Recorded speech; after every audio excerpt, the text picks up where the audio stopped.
आज मैं आपके सामने एक बहुत बड़ा मुद्दा लेकर के आया हूं, जिस मुद्दे को सुन करके आप चौंक जाओगे, हैरान हो जाओगे। मोदी जी ने इतना बुरा हाल कर दिया देश का, हमें एक तरह से बुराई महसूस होती है। पढ़े लिखे का अंतर खत्म कर जो काम प्रधानमंत्री मोदी जी को करना चाहिए वही काम कर रहे हैं राहुल गांधी। एक ऐसा व्यक्ति जिसका पूरा परिवार राजनीति को समर्पित है, जिनने देश के लिए अपनी जान दी। दोस्तों, ऐसे राहुल गांधी के बारे में आज आपको बताने वाला हूं कि वो सड़कों पर लोगों से मिल रहे हैं, बस में यात्रा कर रहे हैं और लोगों से बात कर रहे हैं कि क्या हुआ है।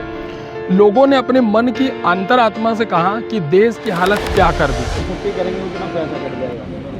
अगर आपकी मदद की जाए तो क्या करें? हमें समान भत्ता खिलाना चाहिए ताकि हम लोगों का भी गुजारा हो सके, बच्चों की भी देख रेख किया जा सके। 5 महीने से सैलरी नहीं मिल रही है, कहाँ से किराया दें, कहाँ से किताबें लाएं, कहाँ से ट्यूशन फीस दें, कहाँ से नहीं मिल रही, आप बस पे अभी नहीं चल रहे। तो दोस्तों, जिस प्रकार से आपने इस वीडियो में देखा, इस वीडियो को सुन करके आपको बड़ा महसूस हो रहा होगा, लग रहा होगा कि जिस प्रकार से देश की हालत हो रही है ये नहीं होना चाहिए थी, क्योंकि आज लाखों करोड़ों जो युवा हैं वो बेरोजगार हो गए। देश में बेरोजगारी फैल रही है। उसी बेरोजगारी को लेकर के प्रधानमंत्री को जो एक्शन लेना था वही एक्शन ले रहे हैं राहुल गांधी।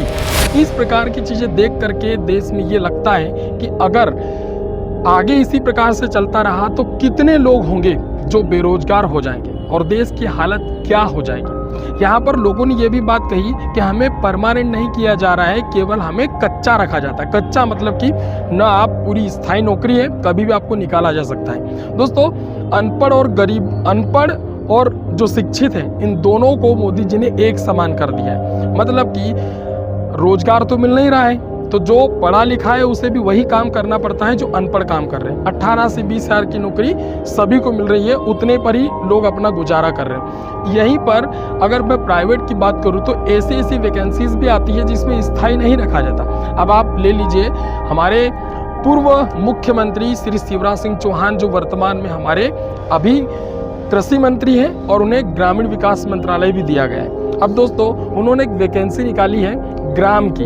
अब ग्राम सचिव की इस वैकेंसी में आप देखोगे कि एक व्यक्ति को, उस सचिव को, एक गांव का एक सचिव रखा जाएगा, जिसे एक खेत के सर्वे करने पर मात्र 10 रुपये या 8 रुपये मिलेगा और वो हर साल बदलता भी जाएगा। दोस्तों, परमानेंट नहीं रहेगा। अब सोचिए दोस्तों, इस प्रकार की जॉब्स आ रही है, जिससे युवा क्या करेगा? तो युवा की मुश्किलें बढ़ती जा रही है। और जिस प्रकार से राहुल गांधी घूमकर हमारे देश में लोगों की जो पीड़ाएं हैं उनको समझ रहे हैं, इससे ये पता चलता है कि जो काम प्रधानमंत्री जी को करना चाहिए वही कर रहे हैं राहुल गांधी। इस वीडियो में आपने बहुत सारी चीज़ें देखी होगी दोस्तों। कुछ लोग बोल रहे हैं कि प्राइवेट जॉब नहीं मिल रही है, समान काम समान वेतन मिलना चाहिए, परंतु वो नहीं मिल पा रहा है। दोस्तों, हमारे भारतीय संविधान में नीति निर्देशक तत्वों में एक रूल है, एक अनुच्छेद है कि समान कार्य के लिए समान वेतन दिया जाए, परंतु आज तक हमारे देश में न तो जाति के आधार पर, न स्थिति के आधार पर और न समान कार्य के आधार पर वेतन दिया जा रहा है। क्योंकि हमारे देश में जातिगत जनगणना होनी चाहिए, जिससे ये पता चलेगा कि देश में किस किस क्षेत्र में कौन कौन सा समुदाय, कौन सी कम्युनिटी, कौन सा समूह जो है वो पिछड़ा है और कौन सा समूह है जो आज वर्तमान में उच्च स्तर पर पहुंच गया है। तो मेरे हिसाब से इन सभी चीज़ों पर बात होनी चाहिए।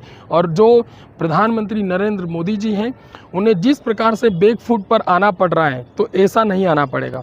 तो दोस्तों, जिस प्रकार से जम्मू कश्मीर के विधानसभा चुनाव की मैं अगर बात करूं, तो जम्मू कश्मीर में वहां पर अपनी खुद की बीजेपी की पार्टी के ही जो नेता हैं वही आंदोलन कर रहे हैं उन्हीं के बीजेपी मुख्यालय पर। तो इस प्रकार की चीज़ें नहीं होनी चाहिए, क्योंकि इससे देश में ये निकल के आता है कि वो पार्टी के जितने भी सदस्य हैं, काम करने वाले हैं, उनके साथ सही नहीं हो रहा है। जय हिंद दोस्तों।